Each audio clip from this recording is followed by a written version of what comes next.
to the Pesky Report, a podcast for Red Sox fans.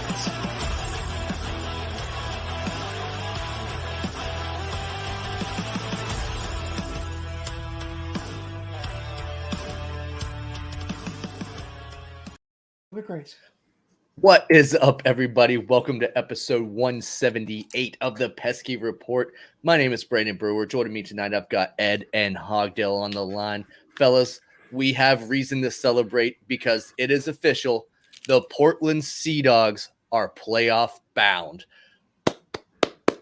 One of the Red Sox affiliates are officially in the playoffs, so it's not a completely lost year for Red Sox Nation. Let's go. Let's go. Portland's time to shine. It's a great organization. They won the second half division title, finished the season 75-63. So I think they're playing the Somerset Patriots for the playoffs, which is the Yankees affiliate, actually. So that could be pretty fun. Dude, the Sea Dog squad, I wouldn't have expected to be the one that ends up being the best here, just because so many of their guys that were carrying the pitching got moved up to AAA in the majors before the end of the year. Yeah, they're think about Bayo obviously, but think about all the other characters off of that team, or not characters, but players off of that team that were promoted. We have a lot of moving parts in the minor league systems, and Portland seems to be the landing spot for, okay, we're going to keep you here for a little bit, then we're going to pull you up to Worcester whenever we need you. And the fact that they've made it to the playoffs just shows how deep this farm system really can be. Yeah, it's definitely improved. There's definitely some real talent there. They also announced the Arizona Fall League rosters, which is pretty cool. I don't know how many people listening to this follow it, but I'm pretty obsessed, I guess, with the Arizona Fall League, which is just it's a 1-month league every season where the teams will send 8 of their top prospects in the system, usually within a certain age group, or guys that you want to make up at bats that missed some time or face more players. Like, for instance, there's a reliever named Aaron Perry that was taken the 2019 draft, and he's been out for a few years with arm issues, but he's looked really good since they brought him back, so he's getting sent there. But then there are some bigger name players too, like Nick York's going to be there, Nico Cavadis, AA, Greek God of Dogs, Thad Ward, who's one of the top pitching prospects in the organization with the AA squad. Stephen Scott, part of the Meatball Gang. He's the catcher for the AA team. So just some fun names there. And one other one that's pretty interesting is Willier Abreu, who is one of the guys that they got back in the Christian Vazquez trade. He's a pretty interesting outfield prospect. So a lot of those guys are on the AA roster. They'll be playing in the playoffs. AAA season goes until the 28th, so they've got another week or so left. But, the minors, pretty fun to watch. I also found out, and I guess this was announced a while back, but Tristan Casas is actually going to be playing in the Dominican Winter League this year. Very interesting. Yeah. Is that since he's been called up that has been announced, or was that something that was floated before he got the call?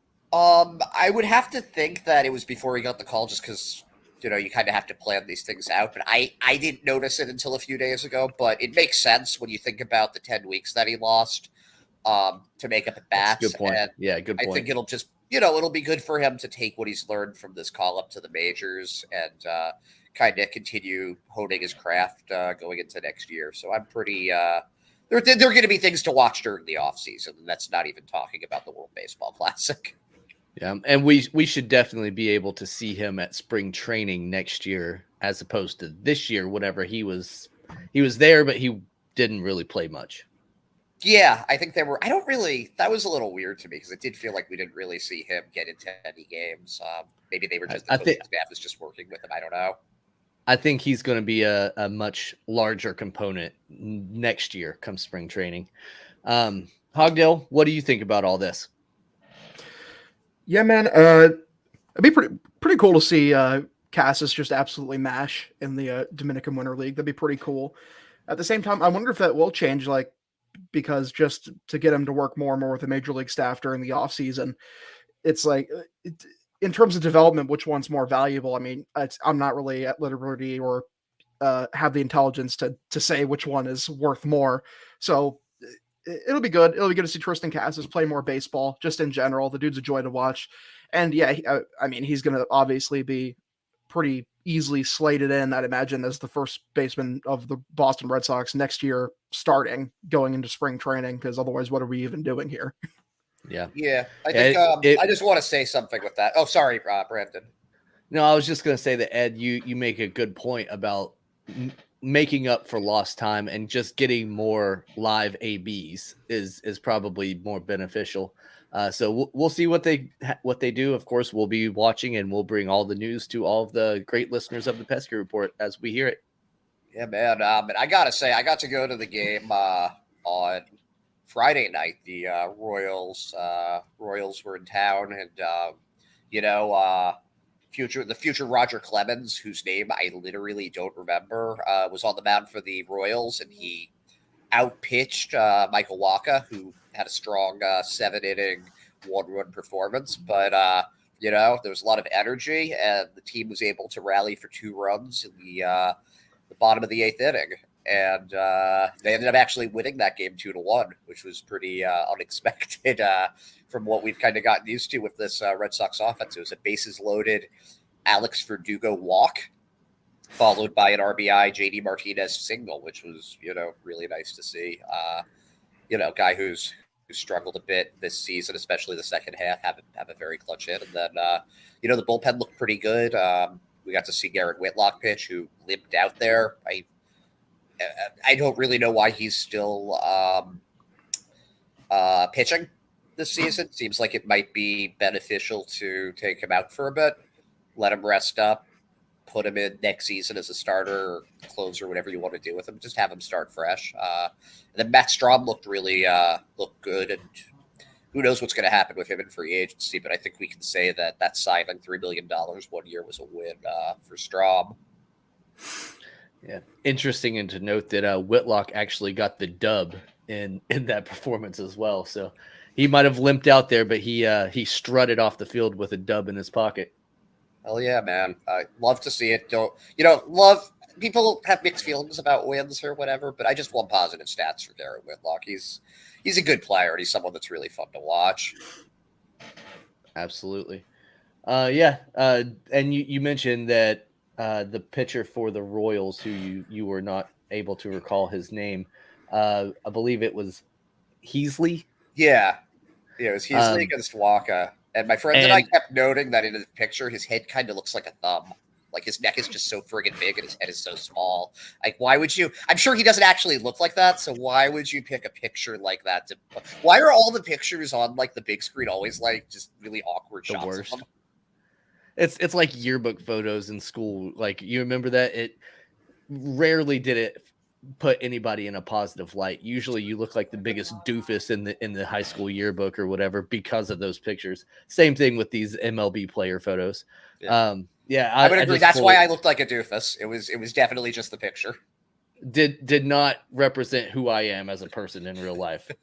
I did just pull up a picture of Jonathan Heasley, and yeah, he does have a very thick neck, and his picture is not very flattering. Hogdale's looking at us right now like, bitch, my yearbook photo was so goddamn good. Like, what, you guys are just doofuses. That's what I can tell that's what you're thinking, Hogdale.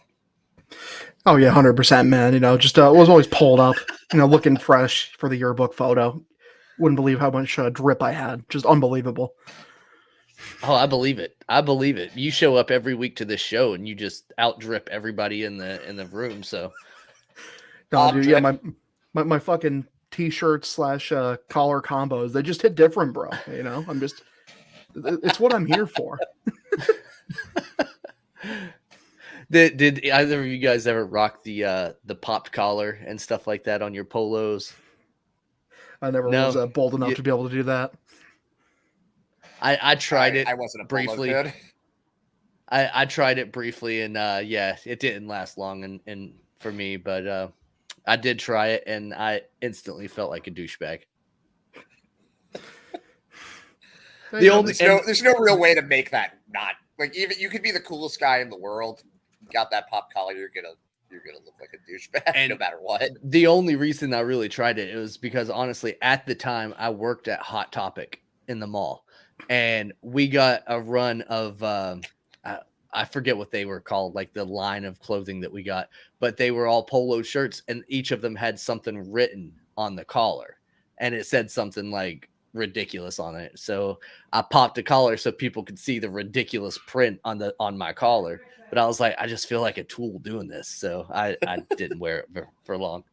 Anyway, going into the Saturday game, which was not as much fun for Red Sox fans to watch and enjoy, because that was the game in the series in which the Red Sox lost to the Royals.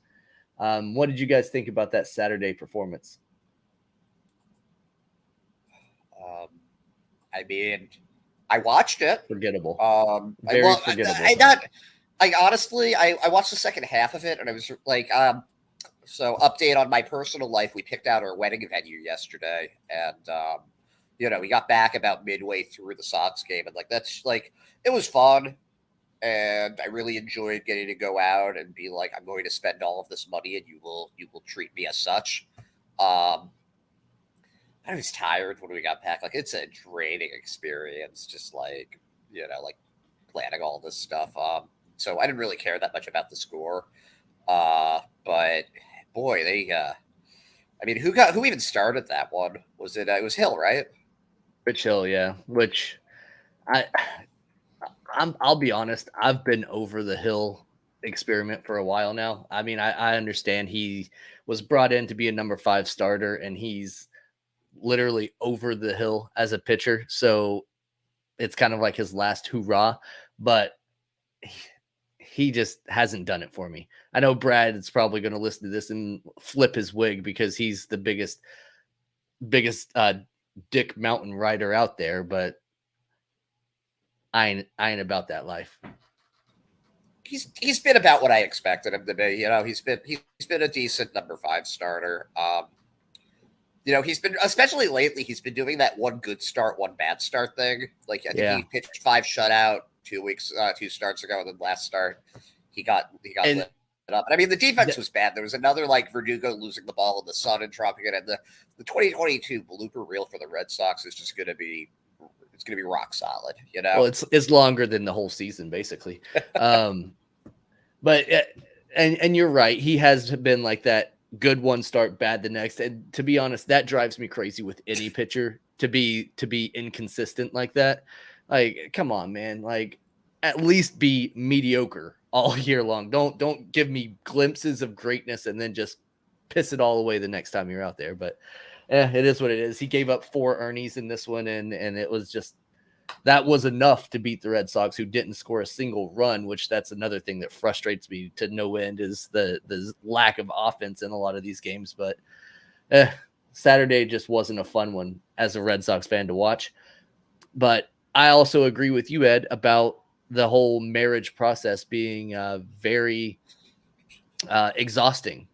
And what's crazy is you're going to put in so much planning and so much effort into getting to one special day, and then that day will be over in the blink of an eye, and you'll be like, wow, I really just worked for 10 months, 11 months, a year, however long it was, to spend one night that was over before I even had fun at it. Kind of sucks sometimes. I mean, if that's your attitude with it, I don't know. Like, I'm just excited to see like a lot. I don't see my family that much. I have some friends that are going to be coming from like all parts of the country. I have in Canada and Mexico, and like that part for me, just getting to see those people and kind of have them all in one place. I'm really, I'm looking forward to that. I think more than anything else. Like, I'm not a particularly romantic person. I don't think.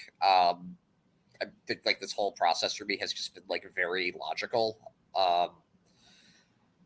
But I'm excited about it, and like I'm just I'm happy to be able to I don't know, like give my parents this too, because my sister's like not really the kind of person that like she's been with the same guy since 2008 and they've been engaged since 2013, and it's like if they were gonna get married by now they would have.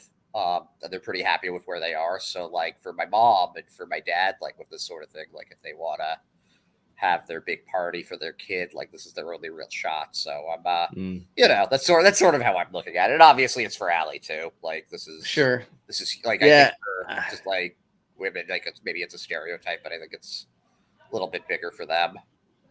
I think I just kind of got cynical with it because like you, I had a lot of friends and family coming from a long way away to my wedding and all that stuff. And I didn't get to spend as much time with them as I would have liked because as someone who was in the wedding and the obviously the groom, right, you're pulled to pictures and you're pulled to do this, you have to do this and that.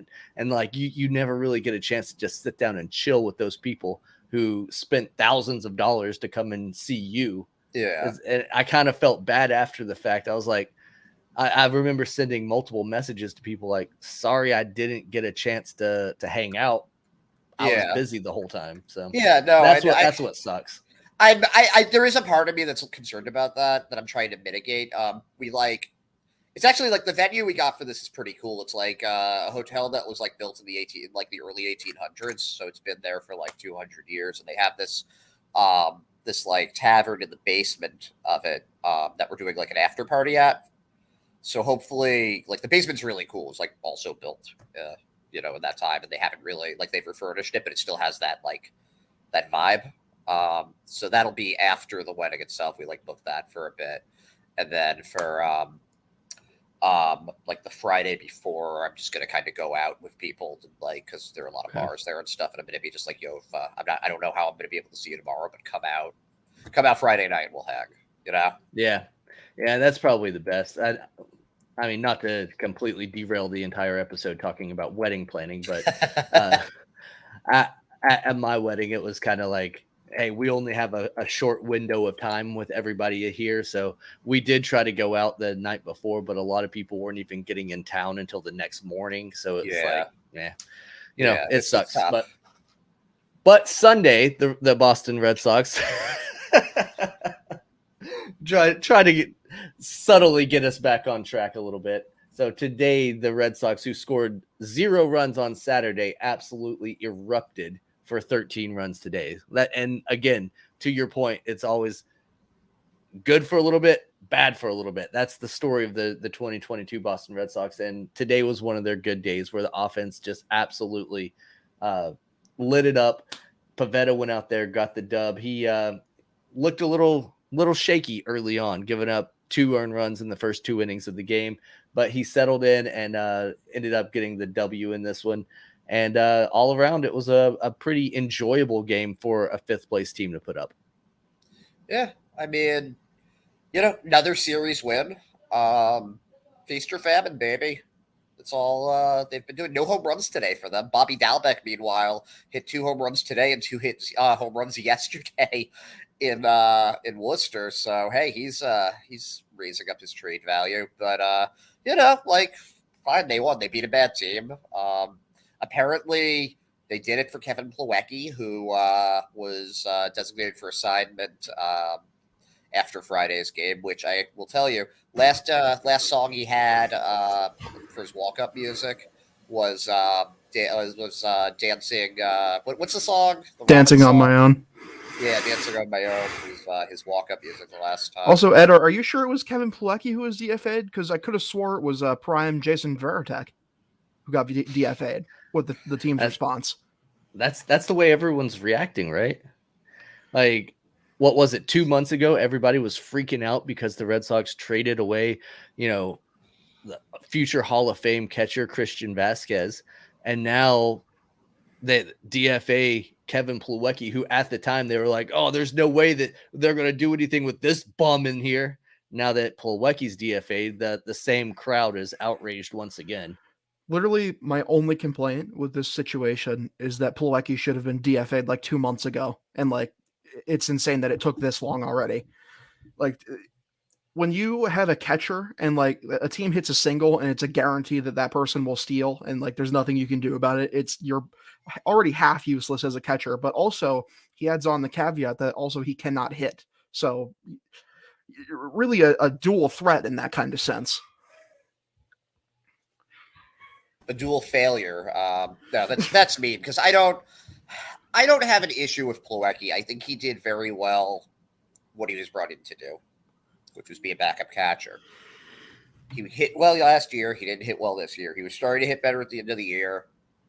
But here's the problem with him. He's not going to be part of the team next year. So why are you holding on to a guy that's on the roster that's playing maybe once a week? It just didn't really make a lot of sense. And I don't see how it's insulting to the guy to drop him 2 weeks before the end of the season when the fact that he lasted that long on the team despite what he was doing, it gives credence to his value. Like I saw a lot of people that I generally respect saying like that it was like a dick move and all this other stuff, but I'm not seeing it. Like how long of a rope do you have on these guys? And also, why are you just saying now how much you like the guy? He was like only second place to freaking Ryan Brazier for people that everybody wanted to blast to the sun, Like, So, genuinely, like it's not like Plawecki's like an okay catcher usually, like as a backup option.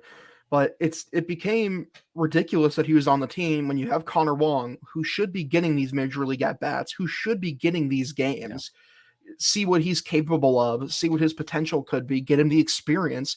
Connor Wong's a guy who will be on this team going forward. He's a part of the future. Kevin Plawecki never was. And whatever, now players are taking shots at Heim and the organization when, again, it's hard for me to take them seriously when they did the same thing at the trade deadline, and then all the trade deadline acquisitions played better than all the people who fucking complained about it.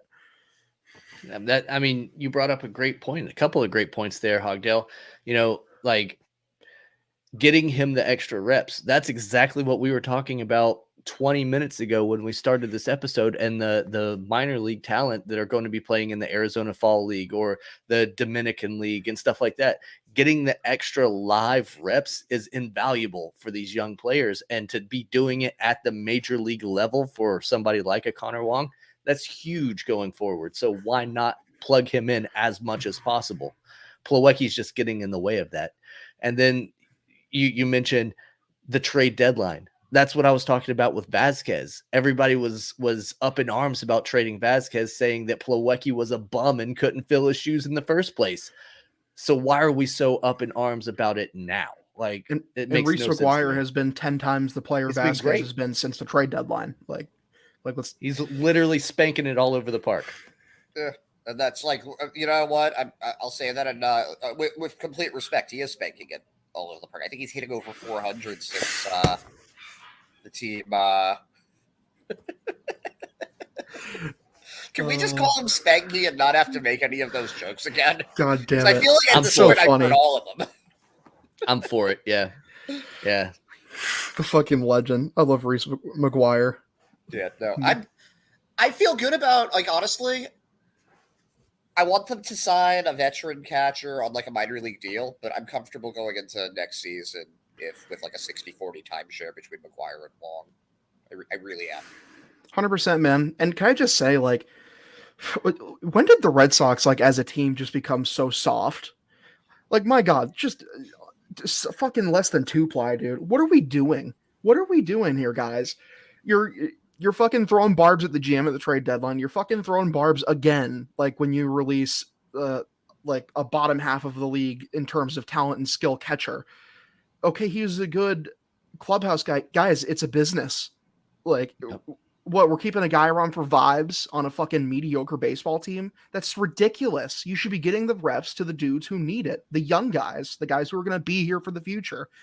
It's just asinine. Like, Nate's caving for him because, like, that's his guy. It's who he likes to throw to. Whatever, man. Like, get over it. Like, we're trying to, like, build a future here for this baseball team. It's what we're doing. It's good for the organization. And people, it seems like they just want to find excuses to throw barbs at Heim. Like, they were like, oh, they want to criticize every single move this fucking guy does. And listen, I've criticized his moves before. Like, I thought they should have kept Schwarber. I thought the Renfroe move was a mistake. Like, those they are two tried things, to keep Schwarber. Like, that's something that you can criticize him for and are somewhat valid, but you're criticizing him for letting go of a guy they should have gotten rid of 2 months ago. Yeah. Come on. Like, with 2 weeks left of the season. with 2 Right. weeks left of the season. That's the thing that, like, Wow, he gets to go sit on his couch a bit earlier. Like, really? Yeah, a season in which the team is 5th place in the American League East and has no shot of making a postseason run. Like whatever, man. Be salty about it. It's just such a dumb thing to be mad about. Yeah, sure. it's hard to, it's interesting the dynamic between the players and the fans has changed, because I feel like if this was 10 years ago, people would just be talking about like how selfish like the players are on this team. Like, remember like chicken and beer in 2021 and 2011, you know, like all that stuff. And it's like it's amazing to me which players I guess people choose to side with is very interesting to me. Because you know, Jackie Bradley Jr. getting released, nobody really batted an eye at. And he was more useful for the team than Kevin Plawecki. No one really batted an eye. Or Travis Shaw, beginning of the year, he's a veteran that everybody liked. Nobody really cared when he got dropped, you know. Hansel Robles, I mean, yeah, he probably should have been dropped, but again, we're not. It's just not the same thing. It's just weird to me that this is the reaction we're getting for a number 2 catcher who has, for all intents and purposes, had a bad season. You know? Yeah, it's just weird. And also, like, people that are blaming Bloom, or the people that like to blame Cora, shut the fuck up. It's a team effort, and it's all, you know, they all kind of need each other to do well. And it's not productive to blame one person over another with this sort of thing. It's really, I think it's fine to criticism, but if you think that if they just fired Bloom and got a different GM, or they fired Cora and got a different manager, things would be so much different. Probably not. Yeah. Hopefully neither of them get fired, because it would be a cataclysmically fucking stupid mistake. You don't fire someone in year 3 of a 5-year plan. You just don't. You have no direction as a franchise if you do that. You have none. Yeah. No, I agree, but that does actually bring up something interesting. I talked to my dad earlier today, and I don't usually, like, it's funny because, like, I watch a lot of games with him. If you follow my Twitter, like, you know, like, I'll post a lot of, like, the weird shit he says during games. But he's a really smart baseball guy, and he's not really a Red Sox fan either. So it's like you kind of can get like an unbiased opinion on it. What he basically said was like, he doesn't think that the ownership really knows what direction they want to go in. He doesn't think, and that's not on Bloom, and that's not on Cora, and it's not on the players. It's that they don't know what their direction is. And I thought about it a little bit. And like with you saying like you're 3 out of a 5-year plan, I think that we have to trust that there is a plan for that to happen, and we have to see what they do this off season to know what that plan is. And I think after this season and this off season, it's going to be a lot easier to assess the direction that the team's moving in. And I was just wondering what you guys think of that, the general plan for the team, what that 5-year plan is, and where you see it at.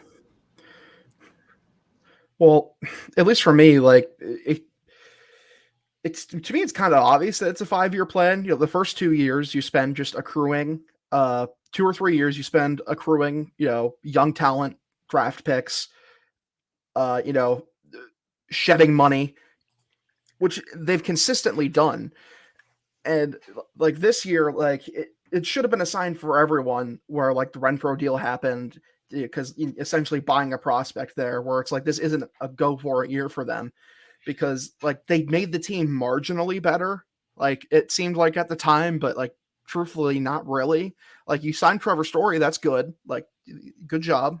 But if it was truthfully an all-in year, like again, they would have gotten another starter, they would have gotten another reliever, they would have gotten a backup first baseman.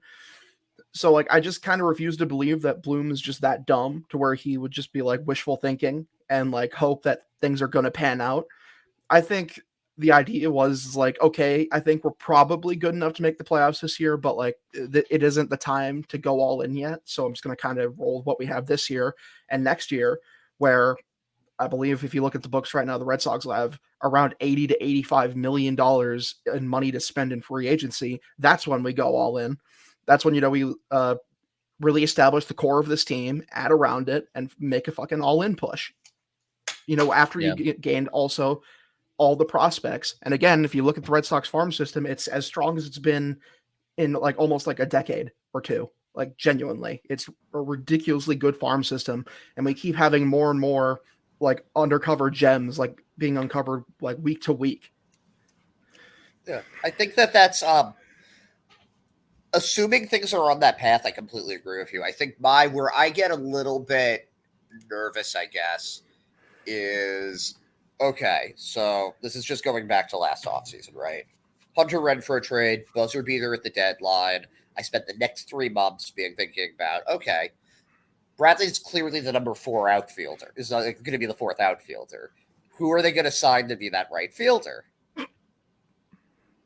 Strike ends, or sorry, not the strike, the lockout ends, and it's Bradley going into opening day. So I guess I definitely want to trust the plan, and I think that logically, what you just said makes a ton of sense to me. But there's still that creeping fear in the back of my mind that's like, oh God, they're going to do this again, aren't they? It's going to be like, I see the move right there, and then they just don't do anything.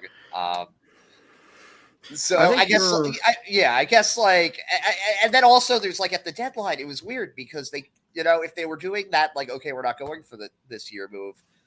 Why not sell and just get whatever you can for your Eovaldi's and your Hills and your whoever's complaining? Because these are all the guys that are like taking pot shots at Bloom. Like, why not just deal those 1-year guys? Honestly, because I think there's a mandate from ownership that, like, at minimum, we need to make the playoffs for the playoff revenue. And, like, they don't want to go full, like, tank and rebuild for a year. They want to do half and half. Because they don't want to miss on the playoff revenue. Yeah, they want the 1 foot in, 1 foot out kind of thing right now. Which I think is why Sam Kennedy and John Henry and them at the trade deadline, or afterwards, when the team started underperforming a bit, why they put that statement out to put pressure on Bloom and like, okay, well, we need to make the playoffs though, because at the end of the day, like playoff revenue drives a good chunk for this team. So do you think that there was just like a disconnect with the offseason play? You think that the lockout might have thrown things off, like they just didn't react quickly enough, so they ended up being able to sign Suzuki or even like Tommy Pham to play? Maybe a bit, but like to me, that's not an excuse. Like you got to do something. Like, well, I guess that's my question. Then is like if making the playoffs was mandated or whatever, why not just fill in the gap with somebody like Tommy? I guess that's sort of where and this isn't like, I'm not really blaming anybody for it again. Like I was saying before, it's a team thing. And I think that a lot of this does start from the direction from ownership. So it's like you guys were saying, it's like having 1 foot in and 1 foot out. You would think that they would at least be like, okay, but get somebody that isn't Jackie Bradley to start in right field. Get like a little bit better depth on the team, just so like we don't have to, like have be totally relying on for sale coming back healthy to have a good rotation. And, maybe spend a little more money on relievers instead of just like Diekman and a minor league contract for Strahm and bringing back Robles on a minor league deal. I don't know. It just seems like if ownership said like really was like we have to make the playoffs, it just seems like a weird strategy. Do you think that making it to the ALCS last season was probably one of the worst things that could happen for this Bloom rebuild period? Because it set the expectations so high. It made the fan base think that they had a World Series contender at the end of last season. And then when the lockout happened and there were no moves, and then the injury-plagued 2022 season that took place, now all of a sudden the fan base has completely turned. The vibes are just so different now than they were at the end of last season. See, I don't know, man, because if the Red Sox are just mediocre this year or that last year, and then like theoretically they were mediocre last year, and then this year, I think Bloom might have like just gotten fired because the fan base has absolutely no patience. No fucking patience whatsoever. Like in some way, I mean that ALCS like bought him another year because people are fucking hounding for him to be fired this year. People were hounding for him to be fired last year. People are always hounding for that. I wasn't on Twitter for like the Dombrowski stuff, so I don't really know. But like, did he get it to this extent? Did Ben Sherrington get it to this extent? I mean, not to my remembrance. I don't think so. I mean, I think the recent feelings that the Red Sox fans have and the vocalness of wanting to just bash on every move that's made, whether like some of these things, like people were complaining that they signed Trevor Story, and Trevor Story, by all accounts, was a great addition to this team. Like, he got hurt. That was his major downfall this year. He got hurt and he had a slow got start. Injured. He had a slow start too, and April is always blown totally out of proportion because people forget that there are like 5 more months of the season. Right. Like you'll have a pitcher with an ERA of 14 and people think that the sky is falling. But then come June, that ERA is leveled out to a nice 4.5. And it's like, oh, okay, that's not as bad. Right. Like, Look at Pivetta we're this good year. Look at Like, Pivetta. listen, He had exactly. that horrible first month, and then he kind of ended up around a 4.0 ERA. Like, listen, if you project Story's numbers out to a full 162 game season, it comes around 30 home runs and a 4.5 to 5 WAR season. So, like, yeah, you'll take signing. You'll take 30 home runs and a potential Gold Glove at second base every day of the week. Platinum Glove. He might be the best defensive second baseman in the league. Yeah. He's been really like he's been a big league player. I mean, do I think this is his? Am I a little bit disappointed that he couldn't stay on the field and wasn't a little more consistent? Sure. But like there were a bunch of guys like that. I'm not going to complain about an overall positive that leaves me thinking he'll be good next year too. Also, again, biggest teller, like the team on the field, it was visually worse when he was not on the field, which is a pretty big indicator of how valuable you are to a team when the team just 100%, without a doubt, looks worse without him in the lineup and out in the field. Yeah, no, they were pretty hard luck injuries with him. It was like getting hit by a pitch, whatever the fuck happened. It's a bad deal. Yeah, no, it's frustrating. It's this whole year. I think that some of the overreaction with Plawecki is just because it's like pent up frustration over like last year being so good and this year being so disappointing. Like, I remember saying this at the end of the 2021 season. This was one of my favorite teams, I think, for the Red Sox ever, just because of how much they overperformed. And I don't think people really appreciated what they were getting in that team at the time. And you can see that when, like, the people that Eovaldi's explicitly talking about, like in his like weird interview that he did with Rob Bradford, it's like Hunter Renfroe and Kyle Schwarber and guys that, for people that say that like, oh, Bloom can't do team building, those are all guys that Bloom brought in. Like, and people were bitching about them when he did bring them in. Remember when they signed Renfroe? I didn't think that when he got traded that. Jesus Christ! It sounds like they traded like Freddie Litt or something. And also, like, not a ton of people at the time of the trade happened really argued against it because, again, Renfroe had a fucking historically tragic postseason run. Like, he was terrible. Yeah.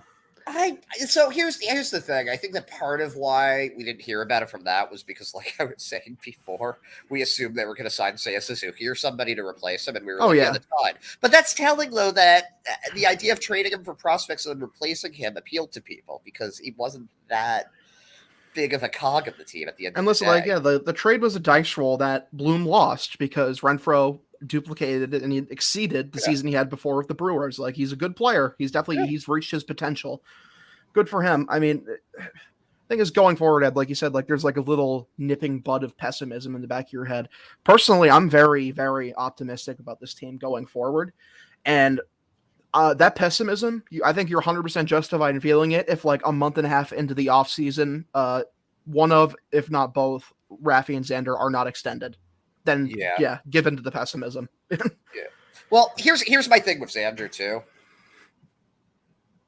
If they sign Trey Turner, he's sorry, but like I don't feel the same way about Xander as I do Raffy, because I think there are 3 good free agent shortstops available to kind of buy their time until Marcelo Meyer's ready. It's tougher with Raffy to do that, though, just because he's the right age to give him a super contract. There's zero reason to not give Raffy whatever the fuck he wants. None. You do not. He's the dude you build the franchise like around. It's non-negotiable. Either you pay Raffy or you should be fired. It's that simple. Yeah. Yeah, and I think that's where I'm at with it. Is I'm kind of just waiting for 2022 offseason to get here, Yeah. and we sort of see. I feel like so much of the direction of the team stuff is just really preemptive, and it's just frustrating. It's like let them. It's like you said before, just like let them cook. I don't like. I guess I'm at a point where I feel like I don't want to defend their moves if they're not gonna do what I think they should do. Yeah. And I think that statement right there, Ed, is why a lot of fans get bent out of shape the way that they do, is because the front office makes a move that they don't want and that they didn't think of first. Like you guys were talking about with the Renfroe move, there wasn't much hatred or negative comments whenever the idea was, oh, we got rid of him, we're adding prospects, and we're going to also get someone else to replace them. Whenever it was all revealed that Jackie Bradley Jr. was the player that was going to replace him, that's when the hatred started to come out. It wasn't when the deal was initially made. And I think that's because we all suspected something better was coming. And I think that's why we've got fans now that are just so frustrated with everything. And going back, with the Plawecki situation, fans don't see the big picture of Connor Wong being the guy who's going to be here for the next however many years as the starting catcher. People just think, oh, he's the minor league guy.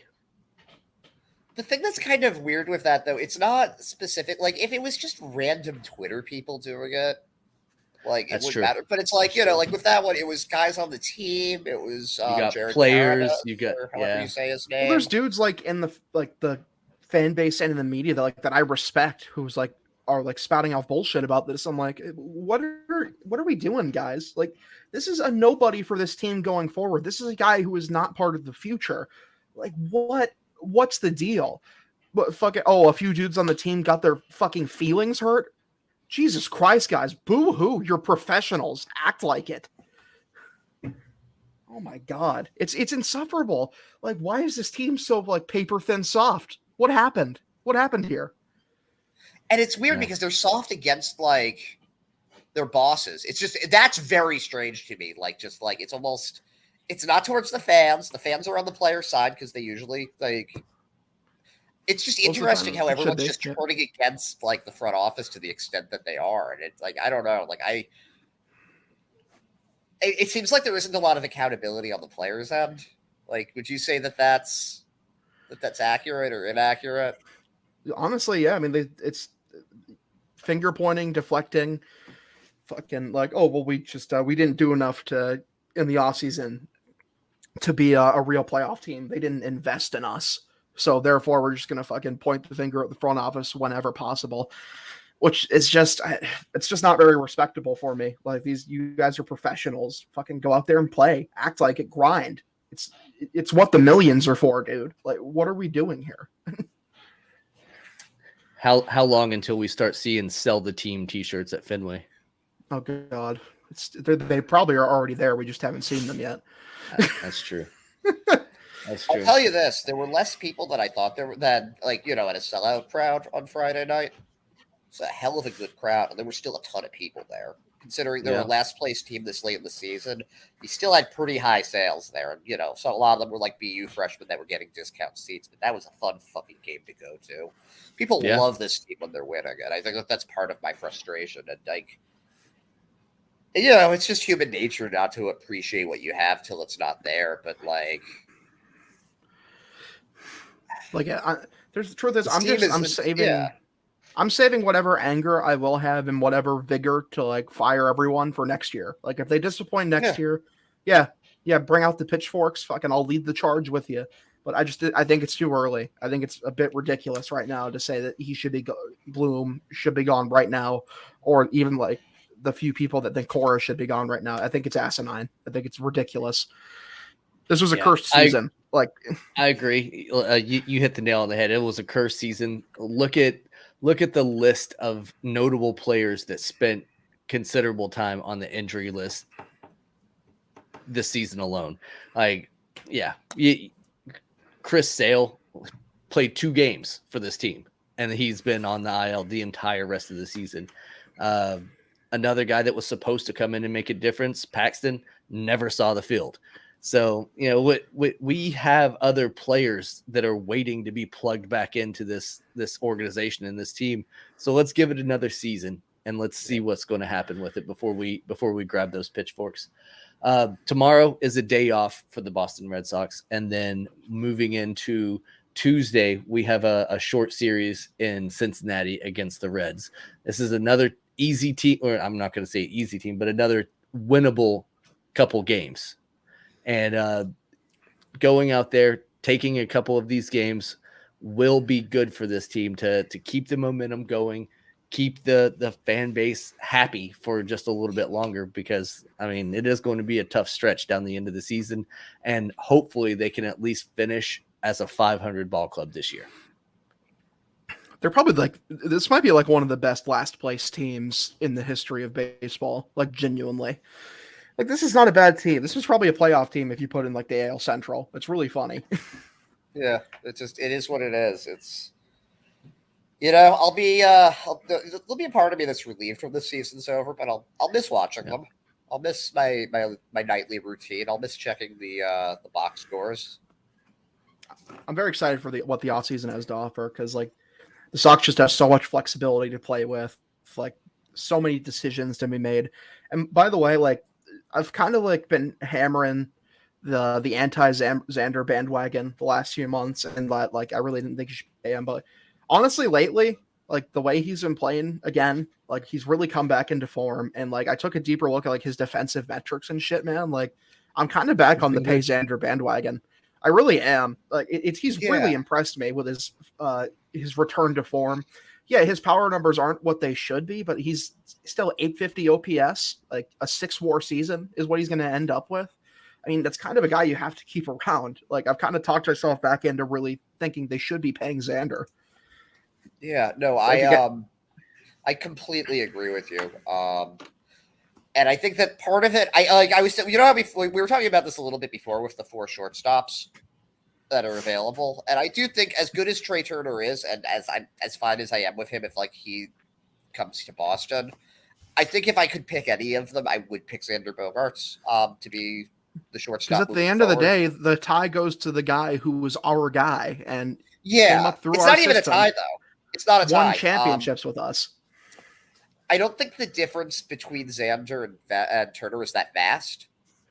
I do think. I mean, listen, if you're putting them in a one-on-one, like Superman versus the Flash race or whatever, I think Turner wins it. I think, like, if you just go on pure skills and everything, Turner's he's a little younger, he's a little more versatile.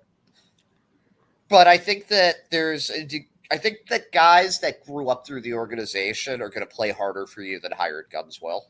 At the end of the day, when you're hiring a superstar, I agree with. I agree with all that, except for your comparison about a race between the Flash and Superman, because that is not a fair race at all. And I haven't did an episode of Superman the animated series. I know the Flash is so much faster than Superman. Come on now. Yeah, but it was just a thing from that, and Turner's is objectively better than Bogaerts. Like, sorry, but anyway, sorry, Hogdale.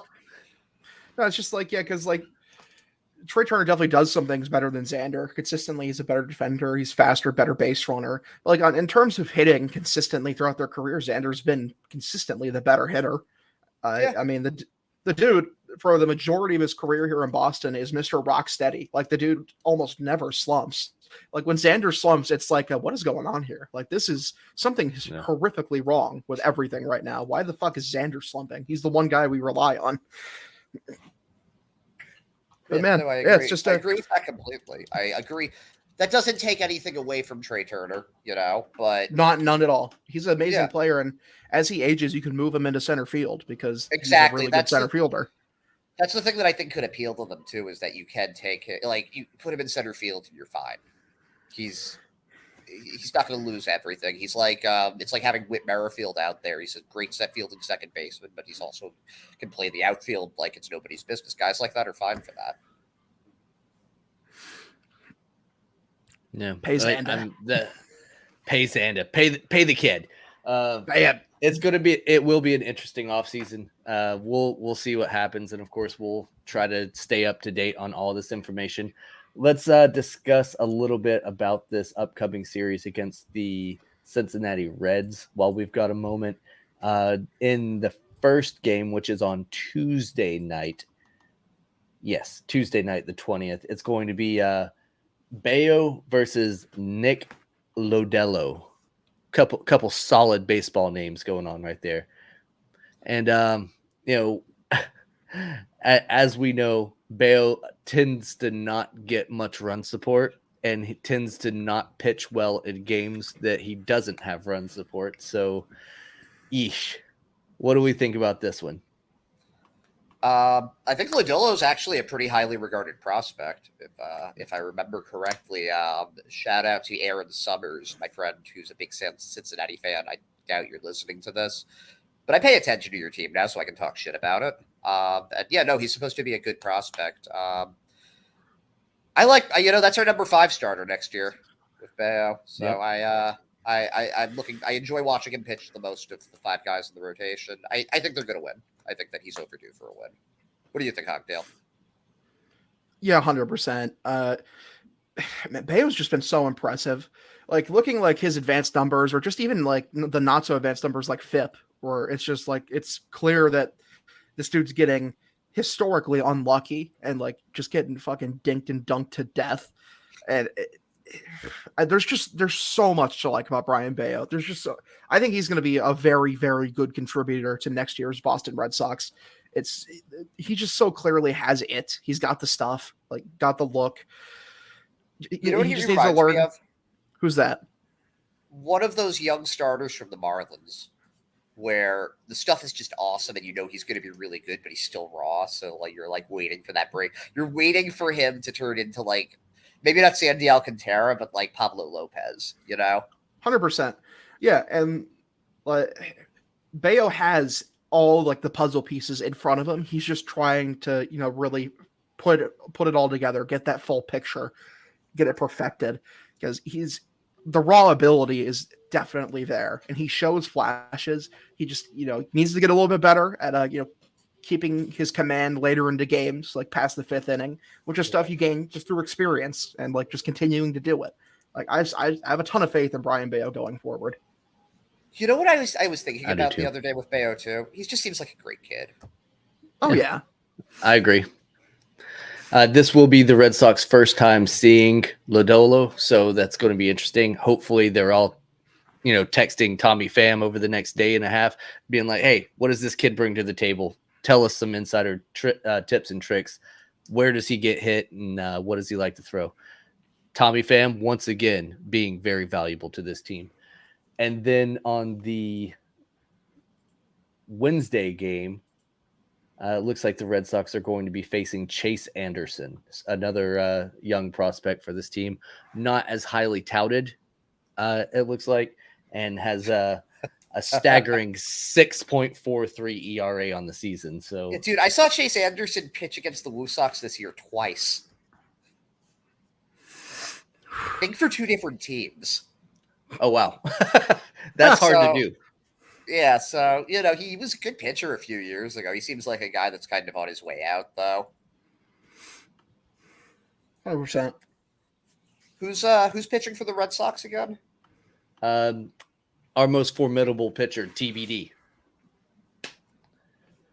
Oh, yes, of course, TBD, the legend. Perfect world. You can pick anybody from the Red Sox 40-man roster to start that game, except Brayan Bayo, because we know he's pitching the day before. Who do you pick?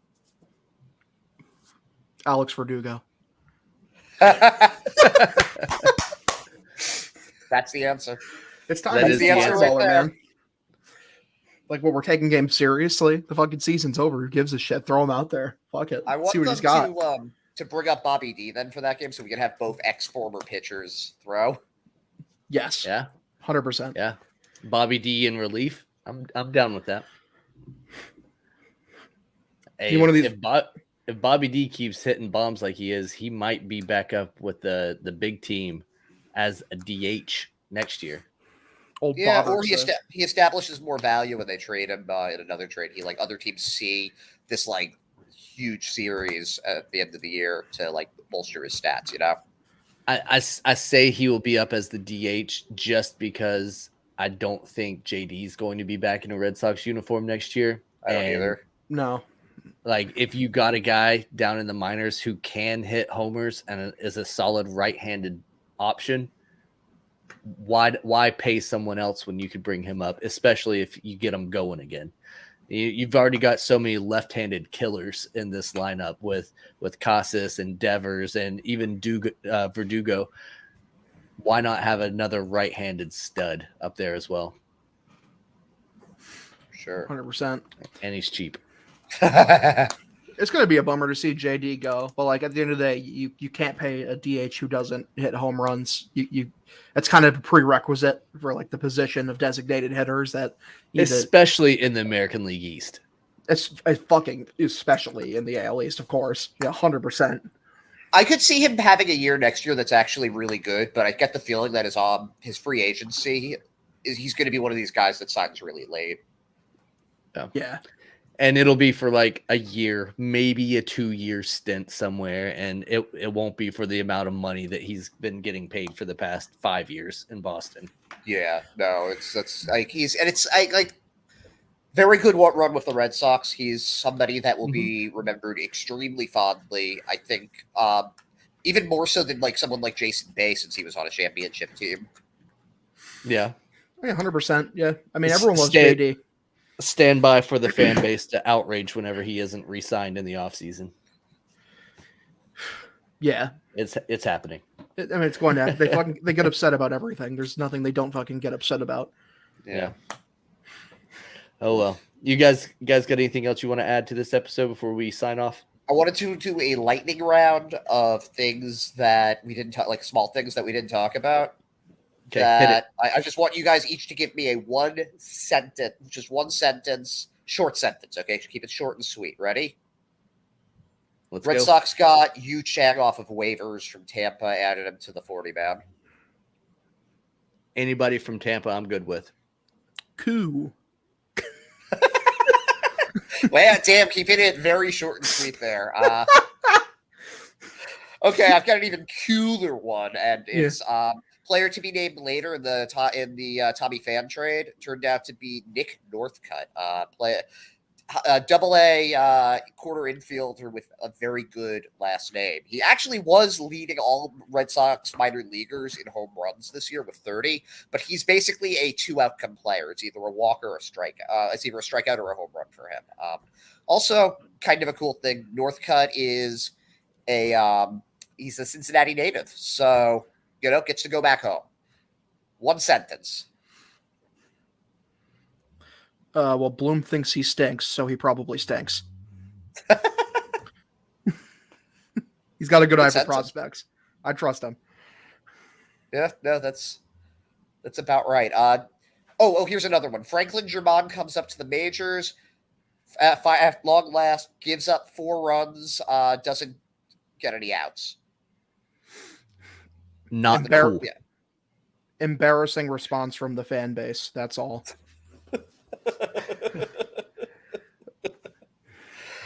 I think sorry. And to give you my one sentence about the Northcutt thing, Pham is better. Yeah, no, that's Northcutt does have a top 5 name though in the organization. That is Nick Northcutt, and you're a power hitter. That is a solid name, but Tommy Pham is also a solid name, and if you disagree, he will slap you.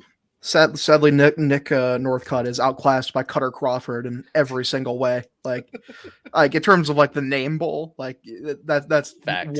That's number 1 undisputedly. We need to set up a March Madness style bracket of the best names in the farm system and see who comes out on top. I've thought about doing. We can do it all time, just because like there are some really cool Lowell Spinners names from like the mid 2000s, like Seth Schwindenhammer and Boss Moanoa.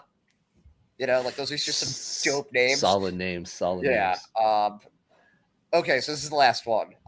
David Hamilton, one of the Red Sox prospects acquired in the Hunter Renfroe trade, broke a franchise record for stolen bases for the Portland Sea Dogs. He stole True. 70 bases this season. That's the new single season record. True. It's true, but one sentence. Wow, that's a fast boy.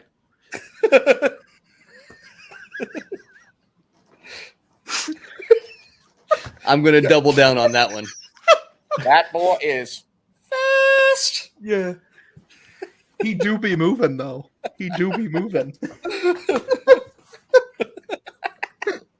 Actually, he didn't have that bad of a year. He hit 12 home runs. This is his second pro season. I don't know. I think Hamilton's going to be on the team at some point just because he's like having an infielder Terrence Gore, You better believe no one's running faster than that motherfucker around the bases. Oh, yeah. I mean, it's a home but run, also, man. actually, and this will be the last one, I promise. Red Sox organization breaks an all-time Red Sox organization record, steals collectively over 900 bases this year. Wow. The Big bases, guy. Yeah, I mean, love the change in approach. Definitely love the change in approach from years past. Yeah, Actually, can I just expand on this? Because I want to considering last year, Christian Vasquez led the major league team with 10 stolen bases. That is a pretty drastic turnaround. Yeah. Yeah, they had a couple of guys that stole over 20. Pretty much everybody was stealing something, we heard in an interview with that at High A, it's a green light for everybody so that they can just go when they feel like it. Which is awesome. It's something that was not a focus for the Red Sox for a long time. I'm glad that base running is starting to be a focus again, because it's just a part of the game that for so many different teams just gets neglected, when being good at it creates so much value for you. It makes no sense to neglect it in that sense. Like, you're objectively making your team worse by not focusing on base running. And think about how much more valuable that will be when the shift isn't in play, and those balls that are normally, hit into the shift will be little C&I singles with the base runner moving. So now all of a sudden, instead of a guy on first and then you hit into a double play, you've got runners on first and third. That's huge. It's also just more fun to watch. Oh, of course.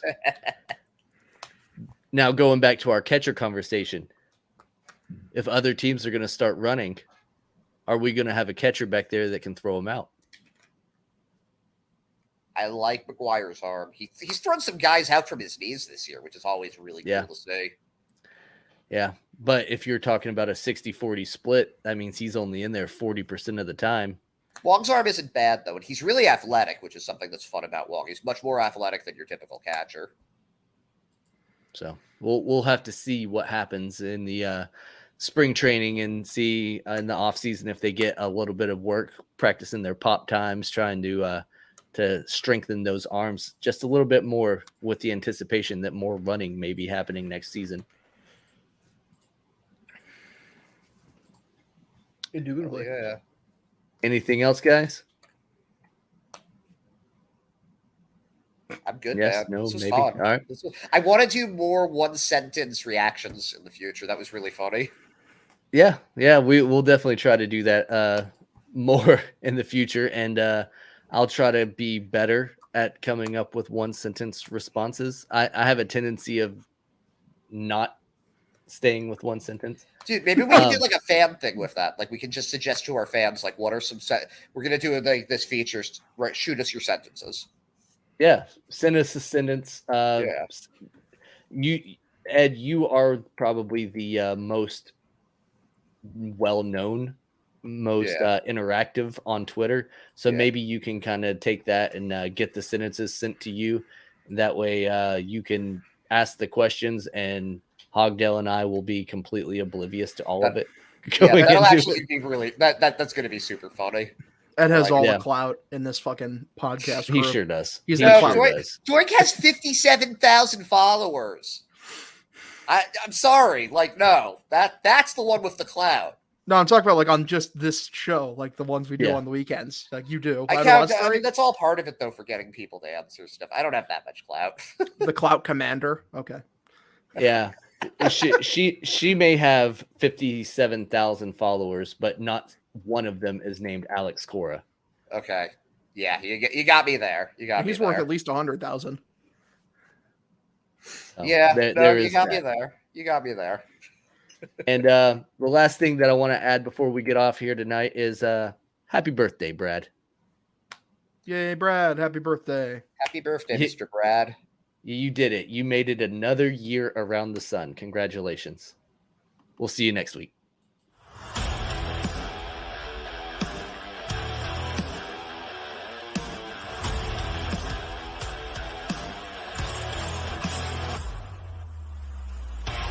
Welcome to the Pesky Report, a podcast. Oops. Thanks for watching. Make sure to follow us on Instagram, Twitter, and Facebook at Pesky Report. Make sure to like, subscribe, and leave a review. Thank you for listening to this Belly Up Sports Podcast Network product. Some said we go belly up, so we made it our name, and we're still here.